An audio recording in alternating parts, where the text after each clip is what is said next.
तो कहानी की शुरुआत होती है और हम देखते हैं कि एक लड़की हमारे मेन प्रोटेगनिस्ट को बहुत बेरहमी से मार रही होती है। वो उसके ऊपर इतने ज्यादा ही चक्कू से वार करती है कि हमारा बंदा ऑन द स्पॉट मारा जाता है। लेकिन हमारे बंदे को इस बात से बिल्कुल भी रिग्रेट नहीं होता है। तभी अचानक से सीन कट होती है और हम देखते हैं कि हमारे बंदे की आंखें खुलती हैं और वो अपने सामने एक बूढ़े से भद्दे से बंदे को देखता है, जो कि उसे देखकर कहता है कि आखिरकार तुम्हारी आंखें खुली गई। और ये कहकर वो उसके मुंह में एक बड़ा सा कीड़ा घुसा देता है और उसका नाम गोबू रखता है और उसके बगल में सो रहा है बच्ची का नाम गोबूची रखता है। इसके बाद हमें सेकंड डे की सीन दिखाई जाती है, जहाँ पर हम देखते हैं कि हमारा बंदा बहुत ज़्यादा ही छोटा हो चुका होता है और उसके बगल में बहुत सारे बच्चे सो रहे होते हैं।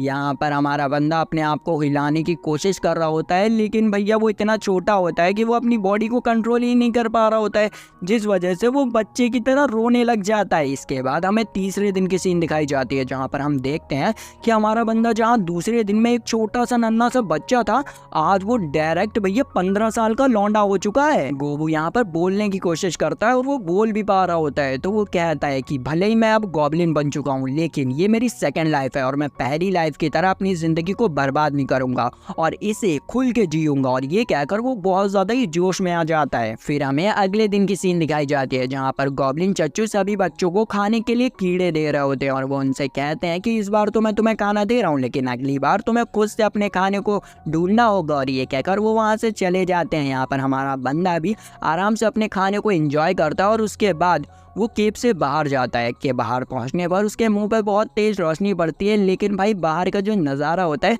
वो बहुत ज़्यादा ही सुंदर होता है। ये दूसरी दुनिया थी और यहाँ के प्राणी और पेड़ पौधे भी बहुत ज़्यादा ही अलग थे। तभी वहाँ पर गोबूची भी आ जाता है, जो कि भाई ये सब देखकर बहुत हैरान होता है। तो हमारा बंदा उसे अपने पास बुलाता है और उससे बात करने लगता है। इसके बाद हम देखते हैं कि वो दोनों ही जंगल में घूम रहे होते हैं अपने लिए खाना ढूंढने के लिए। यहाँ पर हमें अपने बंदे से पता चलता है कि उसने गोबूची को इसीलिए चुना क्योंकि वो अपने ग्रुप का सबसे ज़्यादा ही बड़ा और स्ट्रॉन्ग बंदा था, जो कि उसकी हंटिंग में बहुत अच्छी तरीके से मदद कर सकता था। इसीलिए उसने गोबूची को चुना। वो ये सब बता ही रहा होता है कि इसी बीच उन लोगों को एक रैबिट दिखता है जिसका हॉर्न निकला होता है। तो गोबूची उसको पकड़ने के लिए उसके पीछे दौड़ने लगता है। इसी चीज का फायदा उठाकर गोबी उसके ऊपर से अटैक कर देता है, जिससे कि वो रैबिट वहीं पर मारा जाता है। उस रैबिट को अपने सामने देखकर गोबूची तो यहाँ पर लाल टपका रहा होता है और अकेले ही उस रैबिट को चट करने के ख्वाब देख रहा होता है। इस पर हमारा बंदा उसे कूट देता है और कहता है कि भाई हम दोनों ने मिलकर इसे मारा है तो भाई हम दोनों खाएंगे। लेकिन यहाँ पर उसके मार से गोबीची तो भाई बेहोश हो जाता है। हमारा बंदा क्या करता है कि उस हॉर्न वाले रैबिट के जो हॉर्न होता है उसे तोड़ लेता है ताकि वो उसका यूज वेपन की तरह कर पाए। लेकिन तभी अचानक उसके सामने एक सिस्टम जैसी चीज आ जाती है, जो कि कुछ ही देर में गायब हो जाती है। यहाँ पर गोबरू समझ ही नहीं पा रहा होता है कि मेरे सामने ये आया क्या। तभी वो नोटिस करता है कि उसके पीछे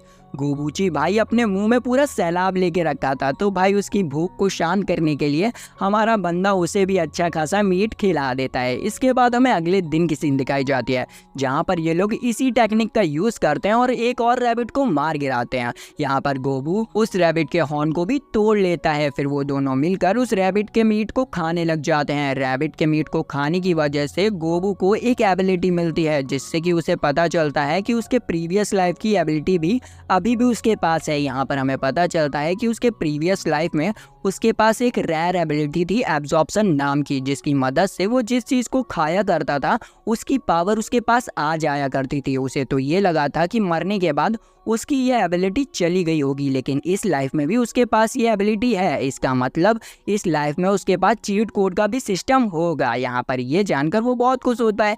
इसके बाद हमें अगले दिन की सीन दिखाई जाती है, जहाँ पर गोगोमी नाम की गॉब्लिन गोबरो की बहुत ज़्यादा ही तारीफ कर रही होती है, क्योंकि वो बहुत ज़्यादा ही स्मार्ट और स्ट्रॉन्ग था और वही एक गॉब्लिन था जो कि हॉर्न वाले रैबिट को मार पाया था। वैसे तो उनके ग्रुप में से बहुत सारे गॉब्लिन्स ने उन्हें मारने की कोशिश की थी, लेकिन कोई भी उसे टच तक नहीं कर पाया था। गोगोमी यहाँ पर हमारे बंदे की तारीफ किए जा रही थी, तो हमारा बंदा उससे कह ही देता है कि कल तुम भी हमारे साथ हंटिंग पे चलना, जिस पर वो बहुत ज़्यादा ही एक्साइटेड हो जाती है। लेकिन अगले दिन वो लोग हंटिंग पे जा ही नहीं पाते हैं, क्योंकि उस दिन बहुत तेज बारिश होने लग जाती है। तो हमारा बंदा टाइम पास करने के लिए ट्रेजर रूम में चला जाता है, लेकिन वो वहाँ पर कुछ ऐसा देखता है जिसे देखकर वो बहुत ज़्यादा ही हैरान हो जाता है। तभी सीन कट होती है और हम देखते हैं कि हमारा बंदा वेपन बना रहा होता है और वो सोच रहा होता है कि मैंने वहाँ पर ये क्या देख लिया, और हम देखते हैं कि उसने वहाँ पर बहुत सारी लड़कियों को देखा होता है जो कि शायद बच्चे पैदा करने के लिए वहाँ पर रखी होंगी। मतलब यार ये जो बूढ़ा हुआ है वो बहुत ज्यादा ही ठरकी बंदा है। भले ही बूढ़ी हड्डियों में दम नहीं है लेकिन उसके बंदूक में बहुत ज्यादा ही दम है। यहाँ पर हमारा बंदा उसे याद ही कर रहा होता है कि तभी वो बूढ़े चाचा वहाँ पर आ भी जाते हैं। वो गोबरू को देखकर बताते हैं कि उसका लेवल बहुत जल्द ही बढ़ने वाला है, और तो और जब उसका लेवल बढ़ेगा तो उसके दिमाग में सिर्फ आपको ऑप्शन आएगा। ये सारी बातें गोबरू को समझ तो नहीं आती हैं लेकिन फिर भी वो अपने लेवल चेक करता है जो कि 86 का होता है। तभी बूढ़े चाचा उसे बताते हैं कि जब वो 100 लेवल पर पहुंच जाएगा तब वो इवॉल्व होगा और एक हायर लेवल के गॉब्लिन में बदल जाएगा। इसी के साथ हमें ये भी पता चलता है कि ये जो गॉब्लिन्स होते हैं वो ज्यादा लंबा नहीं जीते हैं, और हमारे ये जो दद्दू हैं वो खुद भी 20 साल के हैं। यहाँ पर बूढ़े चाचा जाते जाते बताते हैं कि जो यंगर वन है वो वापस से विलेज में आने वाले हैं और तब तुम इवॉल्व गॉब्लिन से मिल सकते हो जिन्हें कि हॉब गॉब्लिन भी कहते हैं, और देखते हैं कि अब वो क्या लाने वाले हैं। तभी हमें डे 8 की सीन दिखाई जाती है जहाँ पर इस बार हमारे बंदों की गोगोमी भी मदद कर रही होती है, और हमारा बंदा हमेशा की तरह एनिमल्स के पीछे भाग रहा होता है और सामने से हमारा गोब्रो उन्हें खत्म कर देता है और गोगोमी उन्हें बैकअप देने का काम कर रही होती है। फिर वो लोग मिलकर आराम से अपने शिकार को खाते हैं, जिस दौरान हमारे बंदे को बहुत सारी एबिलिटीज मिलती हैं। फिर हमें सीधे डे 11 की सीन दिखाई जाती है जिस दिन ये हमेशा की तरह हंटिंग करते हैं और बहुत सारे वेपन्स को क्रिएट करते हैं।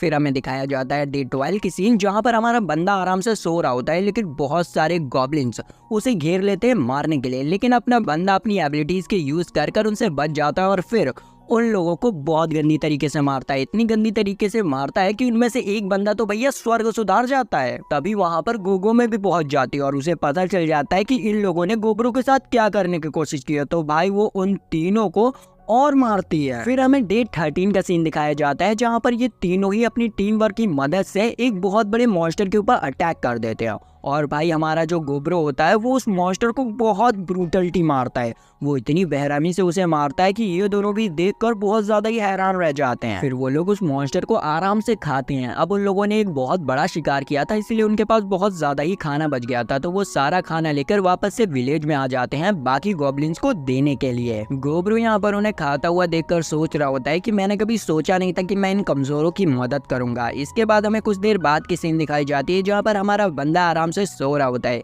तभी उसके सामने एक स्क्रीन आती है जिसमें लिखा होता है कि आपकी सारी रिक्वायरमेंट पूरी हो चुकी है, क्या आप इवॉल्व होना चाहेंगे, जिस पर हमारा बंदा यस कहता है और फिर हम देखते हैं कि उसकी बॉडी पूरी तरीके से इवॉल्व हो जाती है और अब तो भाई उसके सर पर बाल भी आ जाते हैं, और उसी के साथ साथ हमारा जो गोबीची होता है वो भी पूरी तरीके से इवॉल्व हो जाता है। उन दोनों को इवॉल्व देखकर गोगुमी बहुत ज्यादा ही हैरान होती है क्योंकि वो दोनों ही बहुत ज्यादा ही हैंडसम दिख रहे होते हैं। तभी वहाँ पर बुढ़ऊ चाचा भी पहुंच जाते हैं जो कि उन दोनों को देखकर बहुत खुश होते हैं। तभी गोबीची कहता है कि वो जानना चाहता है कि वो कितना ज्यादा ताकतवर है। इस पर हमारा बंदा कहता है कि चलो हंटिंग पे चल रहे हैं, जिस पर गोबीची कहता है कि नहीं मैं तुमसे फाइट करना चाहता हूँ, जिस पर गोब्रो भी मान जाता है और फिर वो दोनों ही फाइट करने के लिए निकल जाते हैं। फिर हम देखते हैं कि उन दोनों के बीच की फाइटिंग स्टार्ट हो जाती है जहाँ पर गोबूची गोब्रो के ऊपर बहुत सारे अटैक करता है, लेकिन हमारा बंदा उसके हर एक अटैक से बचते हुए उसके ऊपर मुक्कों की बारिश कर देता है, जिसके एक ही अटैक से हमारा जो गोबूची होता है वो ढेर हो जाता है। यहाँ पर हमारा बंदा उसकी तारीफ करता है कि तुम इस बार बहुत ज्यादा ही अच्छी तरीके से लड़े हो, तुम पहले से ज्यादा ही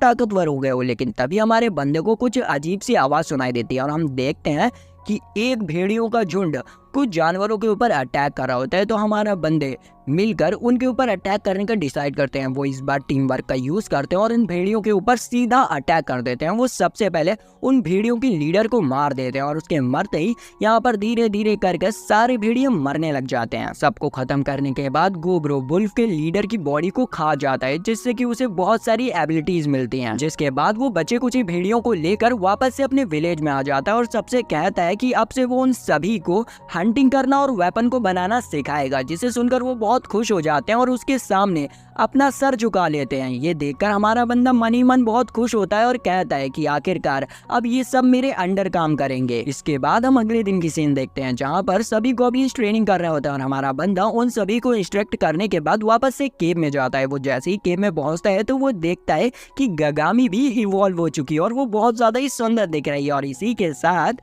री मॉन्स्टर का एपिसोड नंबर 1 खत्म हो जाता है। तो